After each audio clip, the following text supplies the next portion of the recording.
We have a lot of Kiwi footballers around the world doing some great stuff. We got football ferns back in club footy, and of course, we have no wins in the A League this weekend, so that will be really fun to chat about. Although Auckland FC did play a 4-4 thriller at the Temple of Mount Smart. Let's roll through a couple of key flying Kiwis, or you can roll through them all if you want. If you go fast enough, you've been shunned to the back section of the podcast, so we'll see how switched on you are after 2 hours of recording. I'll get you started though. Tyler Bindon scored a goal. He's the man. Correct. Both of those statements, correct. Tyler Bindon scored a goal. Tyler Bindon is the man. It was 85th minute winner as well against Wigan Athletic. They'd actually played pretty well there. Reading, I think they conceded first, but then they hit back within like 15 minutes and then scored the winner right at the end when they were putting on a fair bit of pressure. The Reading story itself is crazy because for like 4 years or something, they've had no money. The last couple of years, they've not even been allowed to sign players because they're in debt. So it's like the rules say you can't be spending like transfer fees on players when you clearly don't have the money to afford it. So they've had to just sign like free agents, loan players, but especially also using their academy and the players that they've got around that they've been able to track. And Tyler Bindon is one of those. That's why Tyler Bindon ended up at this club. Partly was why not necessarily why he ended up at the club, but why he ended up getting minutes very early at the club was because they had no one else. Like they gotta find these freebie players from somewhere.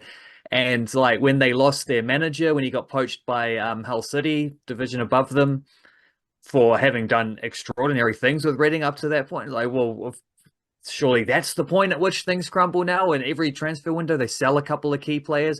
Well, I don't know if they can handle this, and they keep doing it. Like after beating Wigan, they're only 3 points off the playoff spots. Like they're not just trying to avoid relegation. They're a like completely broke club who might even get promoted. Like it's not out of the question they could get promoted. And one of the reasons they're doing so well is because guys like Tyler Bindon, especially, and Tyler Bindon at this point is like there's two or three of them. I think he was the second. I think he's runner up last year for the club's Player of the Year award. And there's probably two or three guys who are right up there alongside Tyler Bindon for that, in contention for that award this year. Their goalkeeper's very good. They had a striker who was scoring heaps, but they sold him in January, so he's not going to win the Player of the Year award. They also sold Tyler Bindon in January, but of course he's come back on loan, so he's hanging about there. They got a fellow Nibs in midfield as well as excellence. So they've got some good players, and they're grinding out great results. But Tyler Bindon, like, if anyone thought, okay, the transfer to Nottingham Forest maybe might be he might turn, but he was only gone for like a day. He went, signed some contracts, came back. He took some photos. I don't even think he really did an interview with the Nottingham Forest folks. Yeah, they'll probably save that for the summer. It might have even been a round trip. He's in and out the same day.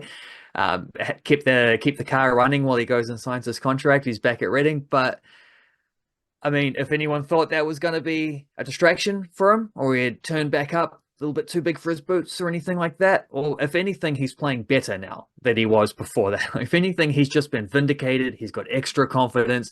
And now that there's this big spotlight on him, like there's these Nottingham Forest, like they're a Premier League club, they're a big deal. There's Nottingham Forest, like scouting accounts and stuff who are hyper focused on how Tyler Bindon plays for Reading every week. And if anything, he has gone to another level since then. I think it's astounding how good this guy is. And there is like, I get that people will be clamoring because of what I'm tempted to call A-League delusion syndrome of just like, because everyone watches the A-League, the players in the A-League must be the starters for the All Whites because we've seen them every week and they're playing great. So there's a bit of a push for like, Francis de Vries is one. It's like, well, you're not starting Francis de Vries ahead of Liberato Cacace, who just knocked Juventus out of the Coppa Italia last week. And you're not starting Tyler Bindon. You're not starting Nando Peinica ahead of Tyler Bindon. Like you can't. Now you might start Tyler Bindon as the right centre back and have them both. That's a conversation. But like Michael Boxall just got named in the MLS Team of the Week, and Finn Sermon started both games for Portland and been pretty good for them. So I don't know. I think Nando's 4 out of 4 in those things, but that's not a bad place to be because he's probably the best fourth choice centre back we've ever had. Like to have that level of depth for the always in that position, which is traditionally our best position. Centre backs and goalkeepers. Back in the day, that's what we produced. We're still producing them, but we also have Callum McCowd, who scored 2 goals in a row off the bench as well for Silkeborg in the Danish Superliga. Chris Wood, guess what? He's into the quarterfinals of the FA Cup. He didn't play much. They left him on the bench for most of it, subbed him on towards the end of regulation time. They went to extra time against Ipswich, couldn't find a winner, 1-1 draw. You know what that means? Off to penalties. You know what that means? Chris Wood took the first penalty and scored it. So the streak continues, and then Nottingham Forest went on to win that one. That was actually happening before as we were recording it, so it was having to track that in between calls. So that was standard Chris Wood stuff, but he's having the season of his career. So yeah, incredible stuff from Always depth. Football Ferns showed off a fair bit of depth in the last window as well, especially young players pushing through with the old Macy Fraser setting up Maya Han for the winner in the second game. That was glorious stuff. So happy days as far as this is all concerned. And there does seem to be this is something about cup football in these players as well, because Cacace scoring in the shootout against Juventus, they're Empoli are into the semi-finals of the Coppa Italia for the first time in the club's history. They've never gone that far before. Nottingham Forest quarterfinals now. They'll be playing Brighton in the quarterfinals of the FA Cup. They're the highest ranked team left in the FA Cup. And the only team, like the only other team sort of like up around them on the table, Man City and I don't know where Aston Villa are at the moment. I don't think they're actually that high up in the Premier League table, but those two are still in there. But like Liverpool are out, Arsenal are out, Manchester United are now out, etc., etc. Nottingham Forest haven't had a chance this good to win the FA Cup for decades, decades upon decades. Chris Wood's leading the way there. Although he hasn't actually played a lot in those cup games, I expect we'll see him play a fair bit more because the team they're playing in the quarterfinals is Brighton, and the last time they played Brighton, they scored 7 goals and he got a hat-trick. So I think you can probably lock him on as starting the next one. So, yeah, all plenty of good stuff there. I'll write about all of that in Flying Kiwis, write about the Lara Colpi situation, which just because we have a little bit of time, I'll point this out, where Western Springs player, under-20 World Cup last year, moved over to Switzerland. One of many New Zealand footballers who, I think she must have Swiss heritage. So one of many New Zealand footballers who have used the dual passport element to be able to get themselves a contract overseas, which is a fantastic opportunity when you're able to do that. She signed with a team called Young Boys, the women's team from Young Boys, which is weird, but whatever. They are one of the better teams in Switzerland, but because they're one of the better teams, she wasn't playing first team, she was playing under 20s for them. So she went out on loan to FC Thun, which is, funnily enough, I think the women's team for FC Thun is like a combined team. They're from Thun and half from some other, I think. I'm not 100% sure on that.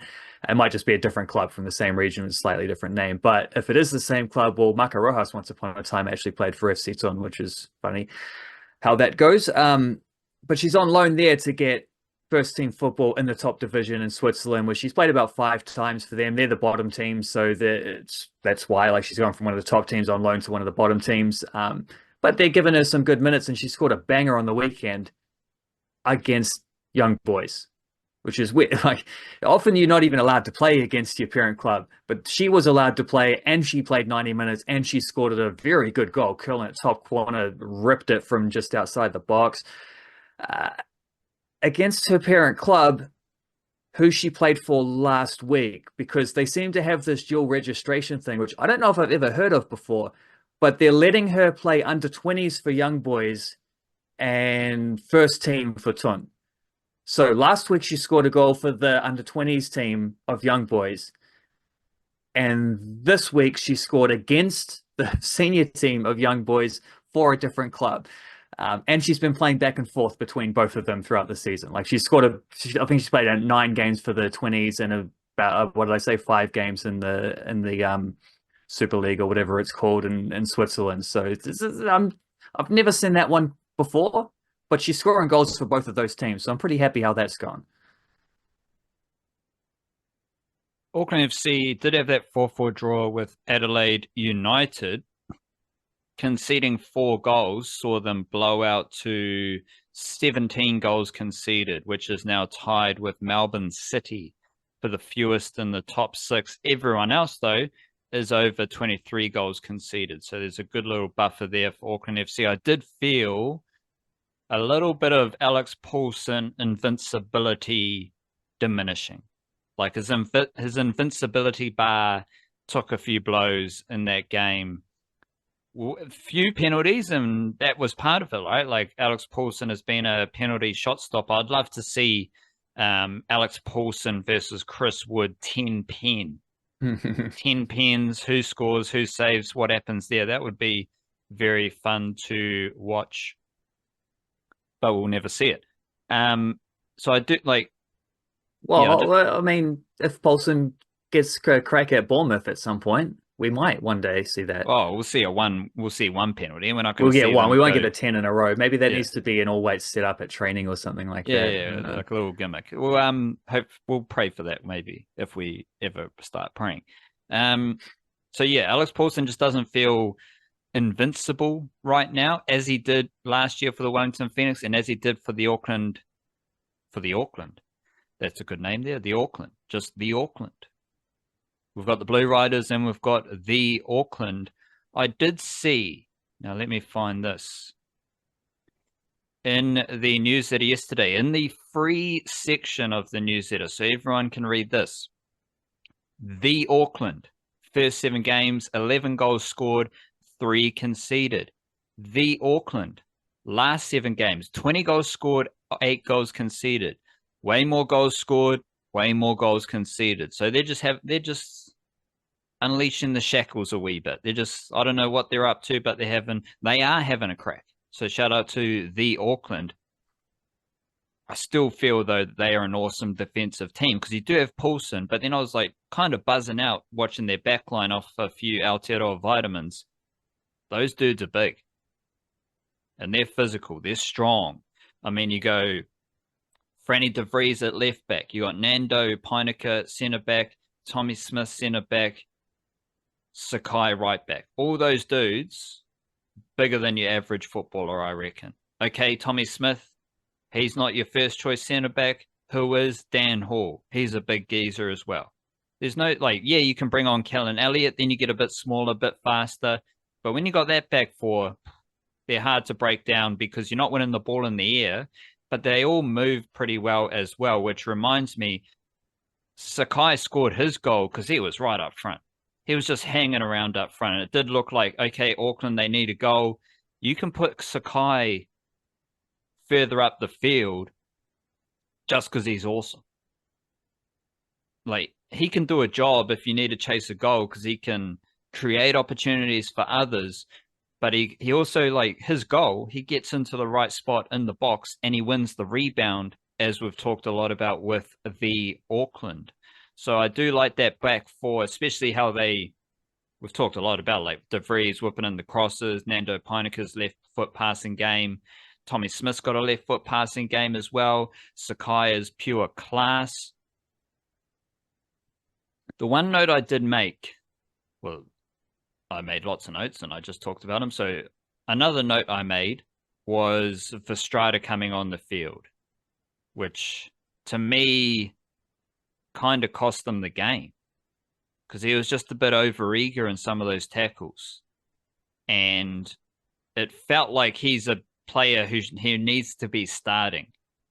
He needs to start, get into the game, and then he's just in tune with how the game's flowing. But he came on the field, he gave away a few free kicks in the midfield, and then he gave away the penalty, just being a little bit over eager, a little bit disjointed in the flow of the game. And you could see how frustrated he was in those situations.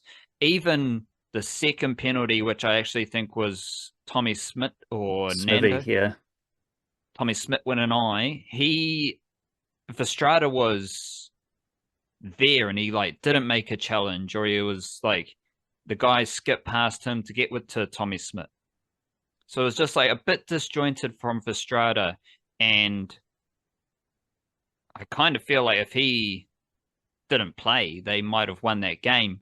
But Verstrada is obviously a first 11 player. I just think he needs to be starting and needs to be in the flow of the game where he can gauge, like, very physical center midfielder, very robust and aggressive defender.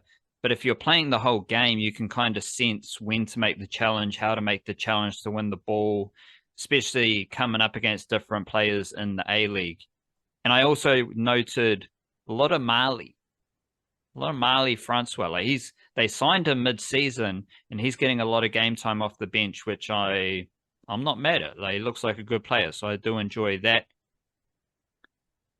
Simple question though: were you satisfied, not as a fan, but as someone analyzing Auckland FC? Were you satisfied with a 4-4 draw, or were you disappointed? Because I was disappointed. Well, I think you have to be disappointed when they concede last as late as they did. This was the first game that I've actually made the effort to, get in the car and drive down to and go and watch in person, which I've been meaning to from the start. I finally got around to seeing one.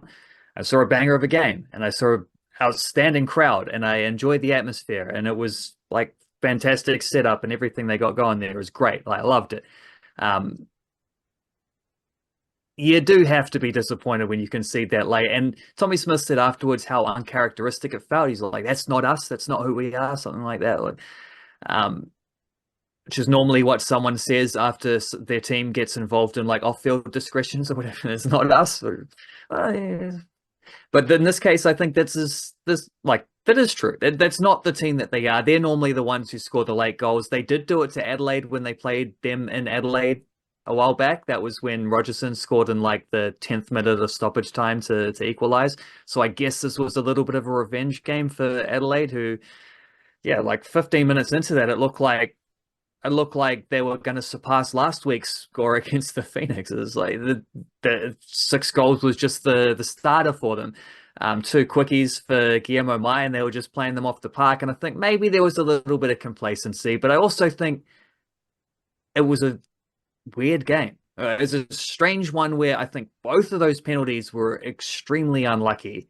I felt, especially the first one, felt like the type of ones where when you watch 100 slow motion replays, you can bring yourself around to deciding, yeah, there's clearly contact. He's kicked him. Oh, that must be a foul then. But it's like the dude didn't even appeal. The guy got up and chased after the ball as it happened in real time. I don't see why there should be a lower threshold for or a higher threshold. I don't know which way that's supposed to go with thresholds, but it's a higher threshold for contact in the box versus what you get from a free kick anywhere else, where I just don't think that either of those two would have been given. The second one was kind of just a dude jumping into the contact and initiating himself to forces. It's like you're going to get games like that throughout the season. That's just going to happen. It was unlucky that they got 2 of those in the same game, and also unlucky they had 2 of those in the same one. It's like the first goal they conceded, I think Paulson has that covered at the near post, except that it hits the near post and deflects to an open guy in the middle of the goal to be able to nod it over from 3 centimeters out. Like, that's a bit of a freaky goal to concede as well. When you get those sort of the unlucky VAR type ones, those are freaky instances as well. Sometimes they go the other way.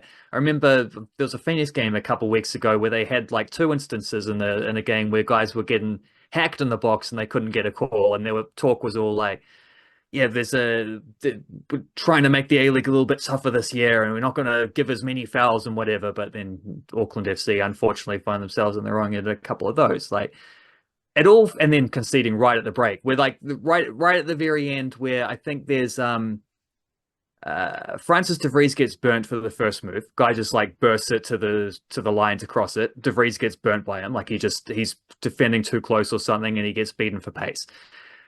Cross comes in, Nando Pinecker swings a leg at it, air shot, misses it. There's 2 instances there already where they should have and normally would have cleared that. And then Paulson comes out to collect it, but it like hits an attacker who's in front of him, bounces off the back of his leg to another guy who then slots it in. So even that, like, all 4 of those goals were strange ones to concede. And I think it was just a freaky game where you get all that stuff happening in the same one. in a different day, I kind of think they might have won that 4-1. It's interesting though, some like hearing you roll through your notes because a lot of those touched on the same things that I was always also noting down. I am a little bit more mad about seeing Marley Francois as much as we have because I don't think he's done anything to justify playing ahead of Liam Gillian, who deserved to be shuffled down the pecking order a little bit. Like he didn't fully take his chance in terms of getting them the kinds of goals and assists that Logan Rogerson and Neda Moreno are given.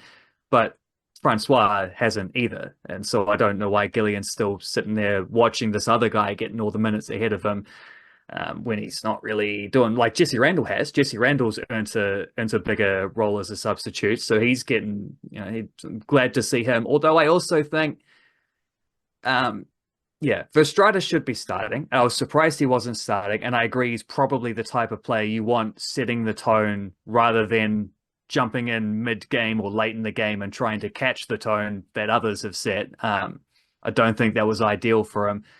That wasn't the sub that stuck with me, though. The sub that stuck with me was the one they made at the same time where they brought Max Mata off and put Jesse Randall up front, which felt like let's give Jesse Randall some extra minutes, which he's earned, but it maybe was the wrong guy that they took off because I thought Max Mata was, again, as he has been for so many of their recent games, and this is why this current 7-game unbeaten streak that they're on, during which they scored 20 goals, has been so much more potent than the 7-game unbeaten streak they started the season on, where they scored, 11 goals, I think, So not quite, like almost double what they managed between their two different, the fact they've had two separate 7-game unbeaten streaks as well is also amazing.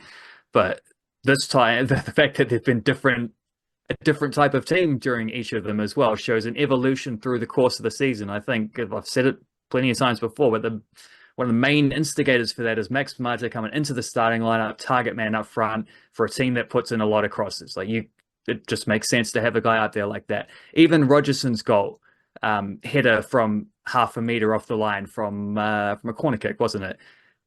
You watch that, Max Mata's screening the goalkeeper and the defender to make the room for Rogerson to score. He doesn't get a goal or assist for that, but it's a goal that only happens because he's out there. And I thought they took him off way too early. And I think they tend to take him off quite early as well, which is an interesting spell of that. So I think we've both highlighted a substitution from Corica in that game that perhaps didn't quite work. I did wonder at the time whether them scoring 2 goals so early was maybe they'd been leading for about the same amount of time they would normally be leading for before they make those subs. Maybe just got a little bit wonky with the timepieces because they scored too early. But yeah, I don't know. It was just a crazy game. Sakai as well, though. You mentioned Sakai. It seems that because Tommy Smith used to be the closer, right? Now Tommy Smith is starting. Seems like Callan Elliott's become the new closer because they've done this 3 or 4 times where they're holding a lead. They sub on Callan Elliott for a winger or a midfielder. Elliott goes on at right back and Sakai drops in to be like a third centre back. Except that he was playing that role in this game. Then they conceded again. Needed to go and try score a winner.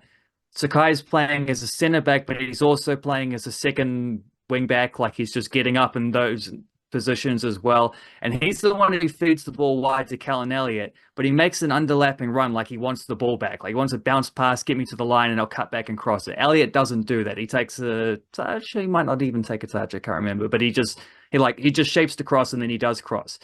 Sakai, his brain is so far ahead of the rest of the game. He's making this proactive move. It doesn't happen. So he proactively, on top of his proactive move, cuts back into the box, gets on the end of the cross that he himself was trying to make, and then also follows up when the goalkeeper spills it and scores again. Like, it's just a great indication there of just how clever and experienced this guy is, where he sees things happening before anyone else, and then he takes advantage of it. And he's a monster in the challenge as well, as he showed a couple times in this game and has been doing all season. He's a tremendous player. What you're describing with the Auckland subs, to me, that just falls into managing a season. Players need game time. Other guys like Gillian plays a lot of minutes earlier in the season. Let's just chill him out for a bit, see what someone else is doing. It just seems like he's managing the roster. Like in the bubble of this game, those subs, you can analyze them and all that stuff. But I think this is more of a how do we manage a whole A-League season and how do we use our players over the course of the season. So I'm not too worried about that. I am worried about the Wellington Phoenix, and we'll finish here. Like, I don't think we need to go too deep. So I will try to put a timer on you, max 10 minutes. We'll try to keep it to 5 minutes. I just want you to summarize where the Wellington Phoenix are at as a football entity right now. Because the women had a 3-1 loss, I think. That might have been against Perth or Adelaide. Adelaide, I think. Adelaide, yep. So they lost to Adelaide. They are now 8th. They're still in the mix for finals footy, but it would take a drastic change in what they're doing. Wellington Phoenix men had a 1-0 loss to someone, and they are now 11th. And they have lost their last 3 games, haven't won a game in their last 5. I have transitioned from, okay, lots of young players for the Wellington Phoenix to now we're seeing more experienced players. And the goal they conceded started with T-Pain passing to Retre. They're completely disconnected. They're making a back pass as well because Retre lays it off going backwards. The opposition gets the ball, opposition scores. So now I'm like, whoa, what are you guys doing? But I don't necessarily see the Wellington Phoenix woman getting better and really pursuing that final spot with vigor as far as winning games, scoring goals, getting better. So I'll sum up my Wellington Phoenix vibe. I don't see either team. I don't see how either team's got better over the course of the season. How do you just kind of wrap up where the Wellington Phoenix are at right now so we can wrap up our podcast? Well, Phoenix women, I think, did at least lose to a good Adelaide team. Same as the Adelaide men, the Adelaide women up near the top of the table, and they have really good away records. I think the Adelaide men have won like 6 of 9 away games or something crazy. So they're obviously Auckland FC were in for a threat there, and they came away with a 4 draw, which is probably in the light of other Adelaide results. Actually, that's not so bad. The fact that the Knicks women lost the way they did was like, I mean, you had a Carolina Verhal penalty save. That was cool. Lovely finish from Olivia Ferguson for their goal, which she's starting to get a couple more lately. But they just also, I don't know, it feels like they're missing something when they get an attack. And it's frustrating because like Anneli Longo started both Football Ferns games, backed it up, and continued to play as well as she has been all season. And it's just like there needs to be more on the end of this. Like Maya McCutcheon and Anneli Longo were so clearly their 2 best players this season, and it just doesn't feel like their work leads to enough stuff because the players in front of them aren't consistent enough or clued in enough or whatever it takes, or just on the same page or something. And I think like I've been waiting to see Emma Main start a game finally for a while. She did start this game and didn't look great. I sort of see like why she wasn't starting as much. Maybe she is better in shorter stints. I don't know, but I thought she was faster than that. And there were a few instances where there were like balls in behind and she just got mowed down by the defenders. And that made me think, like, because I don't think Olivia Ferguson works very hard, but I don't think she's particularly fast. I think there might be a bit of worries about that team where they're lacking some pace in the attack and they're not quite creative enough to where they don't have a Macy Fraser in the team at the moment to be able to pick some locks and create things that way. However, they're only 3 points off the top 6, so they're certainly not out of the mix yet. They're still competing. They had a tough game this week. They're running out of second chances, but they've still got a couple up their sleeve. If they can win maybe 4 of their last 6 games, I think they will make the top 6. They're at least in there to contend for it. That's not happening. And this was one of their tougher remaining games as well. I don't see how that happens, but like, again, you're getting into some specifics here. Just I'm more like generally speaking, the Wellington Phoenix broadly. How are you viewing the standing of the club? Give me a grand idea. Well, I don't know about a grand idea because it's hard to like. I think I have separate ideas on them. I still think the Phoenix women can make the playoffs, and I'm going to give them a couple more weeks to see how that goes. The Phoenix blokes, it's a rebuilding season, clearly, and I think at this point, after a loss to Melbourne City on Friday, I have no vision of how they can make the top six. That's just not going to happen. They can't score goals. You know how many times they've played 18 games this season? You know how many times they've scored twice? Like not even 3 or 4 or 5 times, but at least twice out of 18 games. I'd say two. You're selling them a little bit short there. They've had 4 instances where they've scored 4 out of 18 games in which they've scored twice. They've won all 4 of those games. So when they do get a couple of goals in them, they're pretty solid. They can get the results. It hasn't happened so often that there's no way, there's no reason to believe why they can the rest of the way. And yeah, that what was the most devastating about the way they lost against Melbourne City, which actually wasn't that devastating because it mostly just felt like clarity. It was like, okay, well, forget about the finals pipe dream. Like they're just not good enough to make the finals. They're just building through, bringing some young players and working for the future. But what's frustrating about that was that, yeah, the goal they conceded came from their senior players coughing things. It wasn't rookie mistakes from Isaac Hughes or Nathan Walker or Matty Sheridan or whoever. It was Tim Payne playing wobbly, and especially Paulo Retre, who I thought had a shocking game when they across the whole of that match. I thought he was terrible, which is weird because he's normally solid. At least he might not be spectacular enough that what they want, but he's normally solid. He's awful in there, and he did miss the previous game with an injury, so perhaps he was just still feeling that he wasn't there 100% physically. I don't know, but I also thought Scott Wooden in the first half was awful, which he at least fixed it in the second half. He was better after that, but like because it was at the Auckland game the next day, so I was talking to people there and about the next game the night before, and there's just so many people complaining. Why do they try to play it out the back? They're not good enough. I'm like, none of those chances were coming from them playing out from the back. The only time they look wobbly is when Scott Wooden had the ball. Someone used the example of what's LB Kelly Hill playing a little chip pass over the defender for? Like, well, because his other centre back put him in a bad position, and he, the 19, 20-year-old first year goalkeeper, reacted with ice in his vein and diffused the situation with a clever pass that didn't give position away. Like, that's a good move. That's positive from them. Look, Hughes had a really strong game in this one. Unfortunately, their senior players let them down in this match, which is a very bad sign because they're supposed to be the ones holding things down for them while the rookie guys learn their craft. But weirdly, this game just felt the other way around. So they got some decisions to be made because from this point onwards, the rest of this season is really about preparing for next season. And so it's deciding which of these imports do we actually want to keep.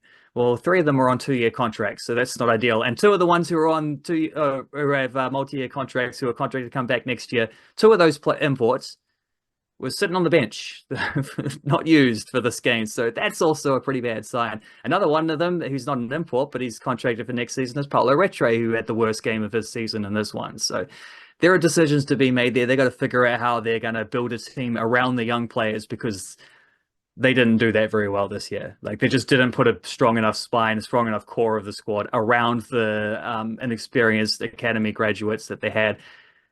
But there are lessons to be learned. They're going to have to figure that out because this is how the Phoenix wants to operate. This is how they've set themselves up to be as a team that can replenish itself year after year through academy players.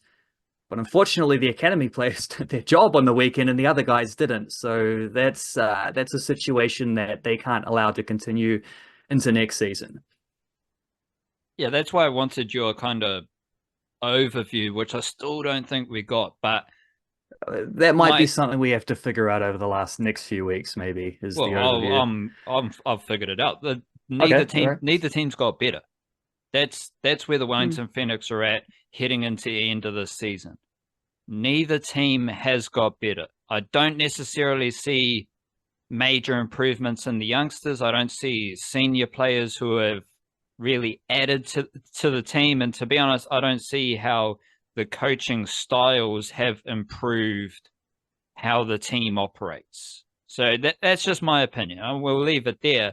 One last thing. I need to clarify this this is self-serving. This is only for me. Is this forgiveness or? No, definitely not. I just want to, in my mind, I just want to make a point of difference between playing out from the back and going backwards. Mm. I don't mind playing out from the back. It's just part of football. But making 3 passes backwards, I don't like that. I don't like that. And worst case scenario, you make, I think, making 2 passes backwards, then you're getting into iffy territory. If you go all the way back to your goalkeeper and then you try to play out from the back from your goalkeeper, that's terrible football. That is terrible football.